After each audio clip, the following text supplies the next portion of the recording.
Bom dia. Mais uma vez estamos aqui para apresentar o programa Nós Cientistas. A ideia é apresentar à população de São Carlos, aos estudantes, enfim, à sociedade são-carlense, quem são nossos cientistas, o que fazem nossos cientistas, quais são as visões do nosso cientista sobre o futuro, sobre a ciência e a importância da ciência para a vida das pessoas. Hoje nós temos o prazer de receber aqui dois cientistas de alto nível, desse grupo grande de pesquisadores de São Carlos, que faz uma diferença enorme para o Brasil e para o planeta.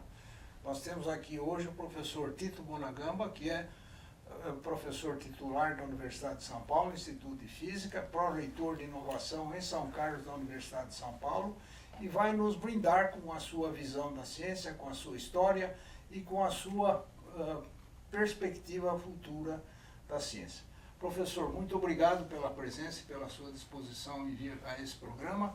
Esse programa ele irá ao ar no próximo mês de setembro com a TV educativa, mas vai no YouTube e vamos também disponibilizar para as escolas.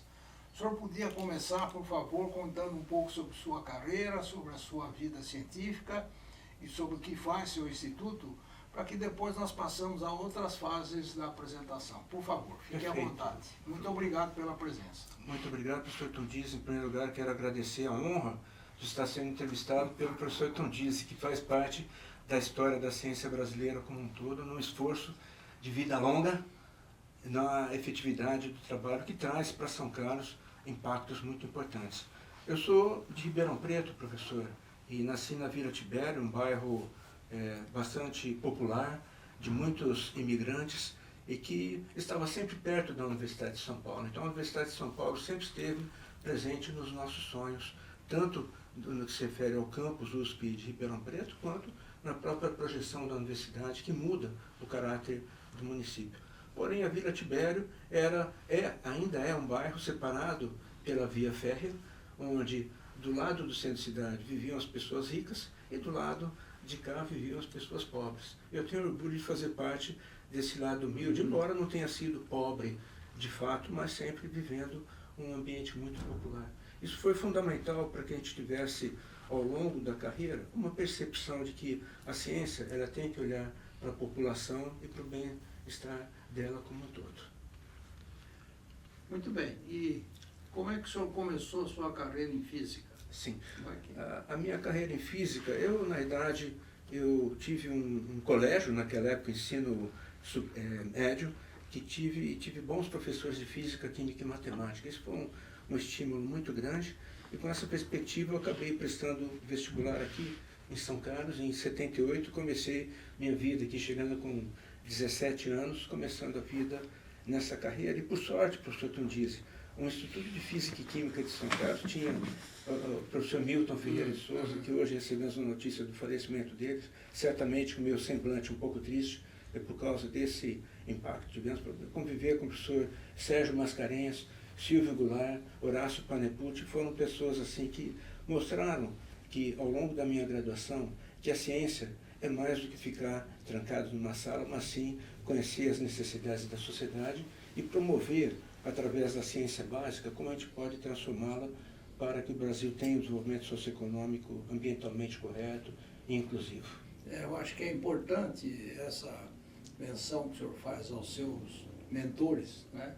Eu também tive os mentores tanto na escola de segundo grau, no colégio, né, como na universidade, e isso faz uma diferença enorme, esses mentores que influenciam muito a nossa vida profissional, a nossa carreira, e não só isso, a pessoal mesmo, essa visão diferente do mundo que tem cada pesquisador. Isso é muito influenciado pelos mentores e por aqueles que nos dirigem no início da nossa carreira. E depois o senhor continuou na Universidade de São Paulo, no Instituto de Física, e hoje é pesquisador no Instituto de Física. Sim, sim. Eu terminei minha graduação no Instituto de Física e Química de São Carlos e comecei meu mestrado em uma área muito importante que teve um papel fundamental de dois nomes que nós precisamos citar, o professor Ivone Mascarenhas. Sim. E o professor Pascoal Senise, que criou a pós-graduação na Universidade de São Paulo. E naquele momento, eles propuseram a criação da pós-graduação em Física Aplicada. Essa Física Aplicada abriu o Instituto de Física e Química no momento, não somente para físicos e químicos, mas para engenheiros, biólogos, bioquímicos, e toda a transversalidade do conhecimento. Isso foi impactante porque permitiu que nós tivéssemos uma formação em mestrado e doutorado, professor, sempre com uma visão transversal. Sempre físicos trabalhando com a ciência básica, mas aprendendo eletrônica, aprendendo computação e aprendendo a ter sensibilidade com a sociedade. Então eu acredito que, de forma ímpar, o Instituto de Física e Química de São Carlos, posteriormente o Instituto de Física de São Carlos, eles ofereceram para aquela juventude e ainda continuam oferecendo uma visão de ciência multidisciplinar que faz enorme diferença para a sociedade. Eu, por sorte, tive a oportunidade de fazer meu mestrado e meu doutorado com o professor Horácio Carlos Panepucci, que tinha também essa sensibilidade. Um dos produtos mais importantes que a gente teve para a sociedade foi a instalação do sistema de geração de imagens por ressonância magnética nuclear de corpo inteiro no Hospital Santa Casa, que foi oferecido para a sociedade durante 9 anos, professor, com quase 10 mil diagnósticos. Infelizmente, esse equipamento hoje jaz em um armazém da prefeitura, porque a sociedade, naquele momento, preferiu ter algo com o logotipo de uma empresa internacional do que dito feito em São Carlos. E, por coincidência, o Hospital da Universidade Federal de São Carlos, para todo mundo que chega em São Carlos de São Paulo, olhando do lado esquerdo, tem uma obra bonita de arquitetura do Lelé, arquiteto Lelé, que foi um inovador na construção, mas que leva o nome de professor Horácio Carlos Panepucci. Aliás, é um esforço que eu tenho feito para que a cidade, de fato, coloque o nome do professor Horácio Panepucci naquele prédio, que representa como a ciência pode transformar a vida das pessoas. O professor Horácio foi realmente uma pessoa de altíssima importância para São Carlos. E eu me lembro, eu estava no CNPq, nós dávamos acho que umas 15 bolsas RAI para o projeto de ressonância magnética. Agradecemos muito, professor Tonizzi. Desse período aí, eu me lembro perfeitamente que nós fizemos um esforço grande para apoiar continuamente o projeto, e foi um projeto muito importante para a cidade de São Carlos e para o país, né? Sim. Também. Claro. Professor, e quais são suas pesquisas atuais? Como é que o senhor atua hoje como pesquisador do Instituto de Física? Sim, professor, em primeiro lugar, eu gostaria de dizer que a minha vida como cientista, ela se mistura com a vida como docente, que eu tenho que transferir essa visão para os nossos alunos de graduação, pós-graduação, engenharia, homens, mulheres. Isso afeta a minha vida de cultura e extensão. Eu faço questão de ter sempre, assim, na plenitude, tudo que eu faço tem a ver com todas as atividades fim da Universidade de São Paulo. Hoje, minhas principais linhas de pesquisa são meios porosos. Meios porosos, eu gostaria de dizer, são os aquíferos, que o senhor conhece muito bem. Também são os reservatórios de petróleo. Ou seja, a ressonância magnética nuclear ela é usada para fazer a perfilagem de poços de petróleo. Tem uma máquina que desce um equipamento de ressonância magnética nuclear na profundeza do pré-sal. E nós desenvolvemos pesquisa e tecnologia suficientes para simular um ambiente de reservatório em nosso laboratório, em parceria com a Petrobras. Isso faz com que nós tenhamos, ao longo dos últimos 20 anos, recebido fundos de investimento da Agência Nacional do Petróleo, que nos facilita a vida no fato de que a gente não precisa solicitar recursos da FAPESP e do CNPq, por exemplo, deixando esses recursos disponíveis para quem faz a ciência fundamental. E hoje todo mundo fala, mas Tito, você trabalha com petróleo, que é algo que está produzindo CO2 no planeta Terra. Eu digo o seguinte, ao colaborar com a indústria do petróleo e ter a sensibilidade de sustentabilidade, o nosso projeto principal hoje não é mais retirar petróleo do reservatório, mas sim armazenar CO2. Então, hoje, nossos principais projetos são em armazenamento de CO2 em reservatórios de petróleo, e os geofísicos dizem que a gente tem espaço suficiente no meio poroso, no subsolo do planeta, suficiente para armazenar praticamente todo o CO2 que nós emitimos. E as COPs, às vezes, não estão discutindo o sequestro, e sim evitar a produção de CO2. Mas se nós vamos retirarmos, o sequestro é muito importante. Claro. O senhor me faz lembrar o seguinte, São Carlos tem 38 poços de abastecimento de água. E uma das coisas que nós vamos fazer, nós temos agora um projeto de 16 e 17 de setembro, nós vamos discutir o São Carlos Aqua. A ideia é fazer uma avaliação, um diagnóstico de tudo que tem do água de São Carlos, o que se usa de água superficial, o que se usa de água subterrânea, mas um dos projetos é medir o volume de água que tem nesses poços. Porque nós sabemos que nós gastamos 800 litros por segundo dessa água para abastecer a população. E a hora que acabar esse água? Então nós vamos precisar, e certamente sua tecnologia pode ser usada para medir o volume de água que tem nesses poços. E com isso a gente faz uma perspectiva de até quando nós vamos ter essa água subterrânea para abastecer a população. Vamos conversar mais sobre isso. Sim, temos que conversar, professor. Em nosso grupo, na verdade, ele não é só composto por físicos, ele é composto por físicos, engenheiros, eletricistas e técnicos. Então, o nosso laboratório, normalmente, ele não compra equipamentos, ele faz os equipamentos. Então, isso é importante o que a gente também. chama de experimentos ad hoc, para aquela finalidade. Por isso que nós temos um relativo sucesso com a Petrobras. Mas nós temos outra linha importante de pesquisa, o professor Ayrton disse, que é a computação quântica, que é algo que desponta hoje como uma revolução da computação, e nós desenvolvemos esse tipo de equipamento no nosso laboratório. Nós não temos o estilo de falar que fomos os primeiros, que antecipamos a história, mas a partir de 2002, o professor Celso Pinto de Mello, que ocupou a posição do senhor também, Sim, claro. Ele fez um pedido para a nossa comunidade. Se vocês não poderiam começar a pensar na computação quântica, nós abraçamos essa proposta, então há 20 anos nós estamos atuando. Acabamos, ontem, na sexta-feira, professor, acabamos de submeter um pedido de patente para um computador quântico portátil de apenas 2 bits quânticos. Isso ainda é algo que a população não conhece, mas apenas 2 bits quânticos são suficientes para formar todos os cientistas, engenheiros e cientistas da computação para entender o que é a computação quântica e poder pensar em como programar em uma ferramenta tão sofisticada como essa. Então, o que nós estamos chamando hoje, nós pretendemos, aliás, lançamos essa notícia na semana passada também, de integrar professores da USP, da Unesp e da Unicamp para, de forma conjunta, unir teóricos e experimentais, usando os equipamentos que nós desenvolvemos para ensinar computação quântica com uma característica muito importante, soberania.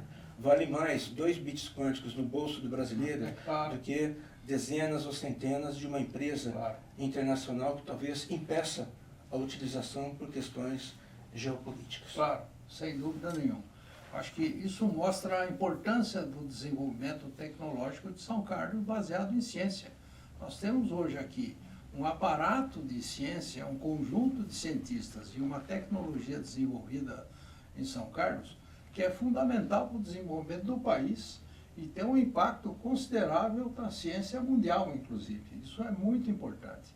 Mas, professor, um outro trabalho seu que interessa bastante mostrar para a população é o seu trabalho como pró-reitor de inovação da USP São Carlos. Queria que o senhor falasse um pouco para apresentar as ideias principais sobre isso, inclusive o nosso distrito de inovação que estamos desenvolvendo aqui em São Carlos. Professor Tondiz, eu agradeço essa pergunta. Eu vou só uma pequena correção, o senhor me coloca numa posição que o senhor julga ser a minha, né? Como pró-reitor, eu sou, assim, não é apenas o coordenador do Centro de Inovação da Universidade, mas eu agradeço, porque eu fico lisonjeado. Não, mas eu acho que não é oficial, mas é esse mesmo o seu trabalho. Sim, né? sim, eu sei, o senhor sabe, mas eu agradeço a denominação. O Centro de Inovação da Universidade de São Paulo tem uma característica muito importante, professor Tondiz. Ele é o papel tem 2 papéis. Um, de criar a cultura empreendedora dentro da Universidade de São Paulo. E a outra é conversar com a sociedade na sua plenitude e integrar. De tal modo que a gente possa retirar o conhecimento acumulado na Universidade de São Paulo, que tem 91 anos de idade. Ou seja, nós temos quase um século de acúmulo de conhecimento que pode ser transferido para a sociedade. Sim. E escalar. Porque nós temos ainda, embora São Carlos seja um sucesso, nomes como o professor Banhato, que é aplaudido todo momento como um inovador, e outros vários colegas, mas ainda o percentual de docentes que trabalham com a transferência do conhecimento para a sociedade é relativamente baixo. Mas o importante do Centro de Inovação Complexo São Carlos, ele tem uma visão de inovação, conceituando inovação como a universidade pode transferir conhecimento para a sua transformação, com uma visão transversal, unindo ciências sociais humanas, biológicas e exatas, com essa transversalidade, para que a tecnologia mais sofisticada de todas possa estar acoplada com políticas públicas. E essa visão é importante. Aí eu não me limito e nem ofereço meus conhecimentos que eu já descrevi anteriormente, mas aí eu tenho que atuar na plenitude. Então nós temos hoje, por exemplo, atividades dentro da Universidade de São Paulo, no intuito de integrar os diferentes campos da Universidade de São Paulo. Por exemplo, ao integrar o nosso campus USP de São Carlos com o de Bauru, nós encontramos várias possibilidades de integração de conhecimentos da engenharia, física, química, matemática e computação com os conhecimentos da odontologia e da fonoaudiologia, por exemplo. Eu dou um exemplo somente resultado desse encontro. O desenvolvimento de aparelhos auditivos brasileiros, porque o SUS ele consegue oferecer somente aparelhos auditivos importados, que têm alto custo e geralmente não são os que estão na primeira linha de evolução tecnológica para atender às nossas necessidades. Agora nós estamos organizando para outubro próximo, dia 3 de outubro, a integração entre os campi da USP de São Carlos e Ribeirão Preto, professor Tondizzi. Isso é importante. E campos gêmeos que praticamente nunca conversaram entre si na plenitude institucional. Imagina integrar física, química, matemática, computação e engenharia com a Faculdade de Medicina, Odontologia, Enfermagem e outras. E mais uma integração é a Exalc, nossa gigante da agronomia, também com as escolas de São Carlos. Eu acho que isso é muito importante. Nós tivemos na quinta-feira a visita da secretária de Ciência e Tecnologia de Piracicaba, e uma das ideias que eu pensei nesse encontro, infelizmente eu não pude estar presente, mas eu acompanhei, eu acho que nós poderíamos fazer um eixo Ribeirão Preto, São Carlos e Piracicaba, e também Bauru, provavelmente, para que a gente unisse essas ideias e esses projetos num conjunto que vai ser importantíssimo, não só do ponto de vista regional, mas do ponto de vista nacional, inclusive. Vamos fazer um esforço nessa direção, eu acho. Aí entra também a atuação da Embrapa Instrumentação, a Embrapa Agropecuária Sudeste, nesse conjunto. Acho que valeria a pena pensar, talvez esse ano seja um pouco prematuro ainda, mas para o próximo ano um seminário em que nós reuníssemos esses componentes do sistema todo da USP, mais as Embrapas, num projeto, um seminário regional que envolveria Piracicaba, São Carlos, Ribeirão Preto e Bauru, que são unidades que produzem muito conhecimento em muitas áreas, né? E aí a gente junta todo esse conhecimento e produz uma ideia de transformação social, porque eu acho que esse é o ponto fundamental de todo esse trabalho, é como é que a ciência avança para transformar a sociedade. E aí eu gostaria de participar, e já para a pergunta importante. Como é que o senhor vê a ciência no futuro, professor? Qual é a sua visão da ciência e o desenvolvimento da humanidade? Nós temos tantos problemas hoje, problemas políticos, problemas de guerras em vários lugares. O ano passado, uma estatística das Nações Unidas mostraram que havia 61 conflitos armados no planeta. E como é que a gente pode, através da ciência, mudar essa perspectiva, né? Porque a perspectiva não é boa. Nós temos que avançar muito e a ciência tem um papel fundamental, porque a ciência também é um outro tipo de diplomacia que a gente pode ter com projetos integrados de cientistas de vários países que vão aplainando essas diferenças, né? Então, como é que o senhor vê a ciência no futuro, o papel da ciência no futuro da humanidade? Perfeito, professor Tondizzi, mas continuando, eu vou responder continuando o que nós estamos conversando. Essa integração entre cidades do interior é fundamental, porque a gente precisa desmetropolizar a ciência brasileira. Ela é muito centrada em São Paulo, Rio de Janeiro, Brasília, Belo Horizonte, Porto Alegre. E nos eventos da SBPC, nos últimos 4, 5 anos, nós temos sido convidados para falar sobre a municipalização da ciência, tecnologia e inovação. E a gente tem sempre falado de caráter firme, que a ciência ela não pode ficar, digamos assim, bloqueada pelas pessoas que recebem os desafios da sociedade nas grandes metrópoles. Isso vale para as nossas secretarias, para os campi principais da universidade e também para a Assembleia Legislativa, todos os setores que representam o Estado. Tem que olhar a interiorização, que de fato começou com Miguel Petrilli, no movimento de criação da Universidade de São Paulo no interior em 47, que realmente a gente não tenha mais esse erro estrutural, que o interior, e a gente criaria, professor, com essas cidades, podendo incluir outras como Araraquara, Ribeirão Preto, a gente tem a grande metrópole da ciência, tecnologia e inovação que está no interior do estado de São Paulo. Eu acho que é perfeito.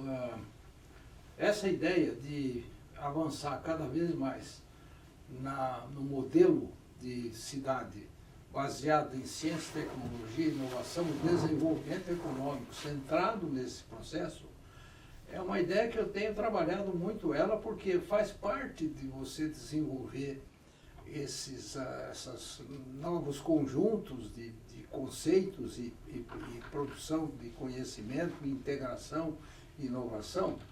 Porque, veja, se nós conseguirmos que os municípios incorporem ciência, e aqueles municípios de maior porte e ao redor deles outros municípios, aqui em São Carlos, por exemplo, nós temos em Tirapina, Nalândia, Ibaté, Ribeirão Bonito, Dourado, enfim, vários outros municípios. Então a gente tem um conjunto de cidades que são como capitais do conhecimento e produção de conhecimento que se espalha por esses municípios. E esse conjunto vai ter um papel importantíssimo no desenvolvimento da economia municipal. Esse é o ponto fundamental. E aí, o ano passado, no congresso que nós tivemos lá na Embrapa, no summit que nós tivemos na Embrapa, a representante da FAPESP diz, olha, se a gente conseguir montar um projeto para o país, em que cidades como São Carlos, Campinas, Ribeirão Preto, Campina Grande, na Paraíba, Recife e outras cidades puderem montar um projeto em que a ciência e a tecnologia se desenvolvam e são importantes na economia regional, você muda a economia do país. Muda bastante a economia do país por causa desse processo. E que não vai depender só de produção de commodities, mas de produção de conhecimento e venda desse conhecimento para transformar a economia. Acho que esse é um ponto muito importante. Eu acho que nós temos trabalhado muito nessa direção.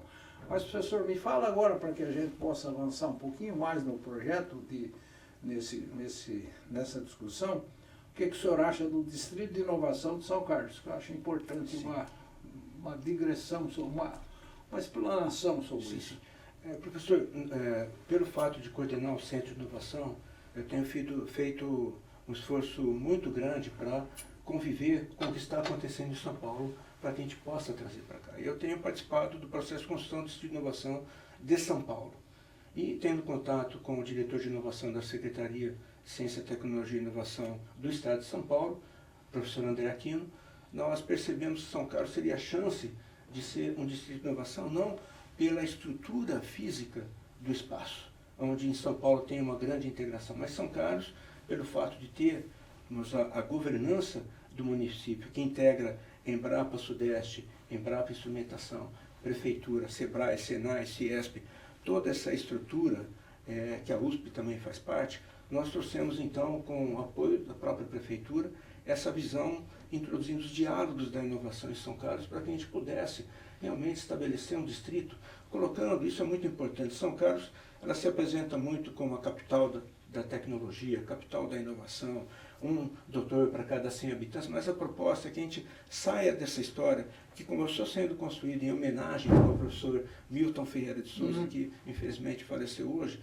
mas que a gente traga uma transformação adicional, começar a pensar a partir dessa inovação um novo patamar de reflexão do que é o papel dos agentes de ciência, tecnologia e inovação, para que a gente coloque a cidade em uma nova perspectiva, incluindo a questão urbana, que é necessária em São Carlos, quando a gente visita Ribeirão Preto, Piracicaba e outras cidades, elas já estão bem estruturadas em termos de transporte público, conexão entre os setores. Então, eu acho que vai ser está sendo, não é, professor? Nós estamos juntos nessa trajetória, sim. E que é fundamental que o Distrito de Inovação tenha esse papel.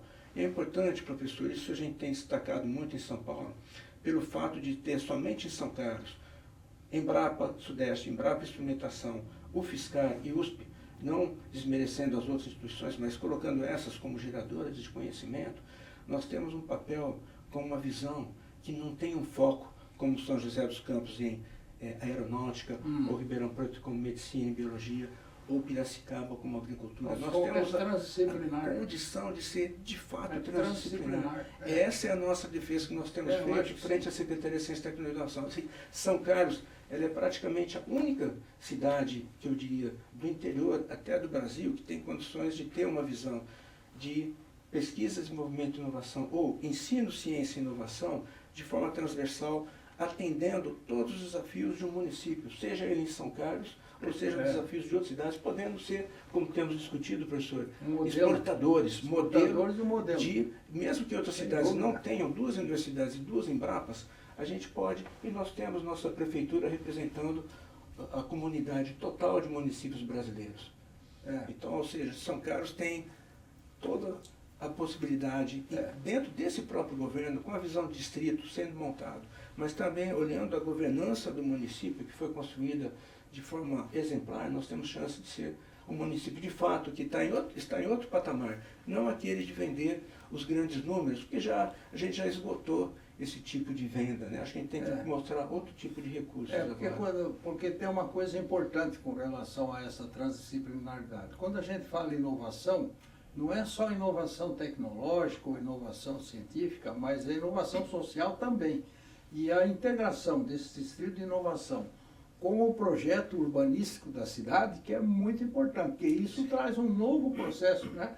Nós já fizemos vários ensaios de como é que a gente integra, por exemplo, a USP ou o Novo Lab em uma unidade, né? Como, por exemplo, a professora que veio aqui da Unicamp fez a palestra mostrando que o MIT e a Harvard tem uma avenida que liga os dois, e aí fizeram a Avenida da Inovação.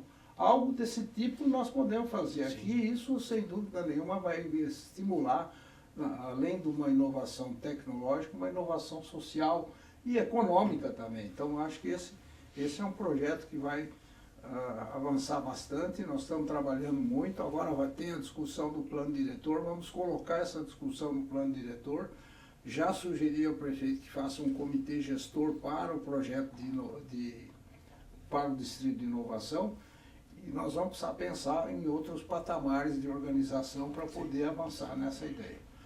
Professor Tito Bonagamo, gostaria de agradecer muito a sua participação nesse programa. Como nós vimos, é uma personalidade, uma das grandes personalidades de São Carlos na área de ciência, tecnologia e inovação, e muito nos honra ter uma pessoa desse nível aqui, representando mais um dos cientistas de São Carlos, para que a população conheça a riqueza de pessoas que nós temos aqui e a capacidade que nós temos de produzir novos conhecimentos e integrar esses conhecimentos para o desenvolvimento do município. Muito obrigado, professor, pela sua muito boa informação e pela sua disposição de vir aqui para apresentar suas ideias. Muito obrigado.